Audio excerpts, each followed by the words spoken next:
जो शिक्षा है, मेरे जो संस्कार है, मेरे जो सामाजिक जीवन है, मेरे को मेरे राज्य की, मेरे सूबे की जनता की स्वीकृति मिली है। मैं किसी की, मेरे बौद्धिक और मेरे संस्कार की सर्टिफिकेट मेरे को सारी सदन में किसी से नहीं चाहिए। देश की प्रजातंत्र में चुन के मेरे नेता प्रधानमंत्री मोदी जी को प्रधानमंत्री की भूमिका दिया है। मैं उनकी निर्णय से यहाँ उत्तर दे रहा हूँ सदन को।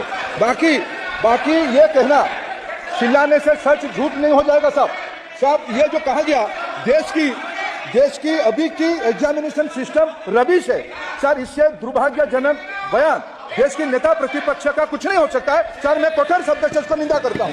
बाकी रहा, मैं सर आपके सामने, आपके माध्यम से देश के सामने सर एक तथ्य रखता हूं सर। जिन्होंने रिमोट से सरकारें चलाई है, 2010 में 3 बिल आया था सर शिक्षा सुधार के लिए। उन्हीं की पार्टी के नेता आदरणीय कपिल सिब्बल साहब 3 बिल लाए थे। उसमें से एक बिल था एजुकेशन, उसमें एक बिल था prohibition of unfair practice bill 2010, जिसके उद्देश्य एजुकेशन इंस्टीट्यूशन में माल प्रैक्टिस को बंद करना।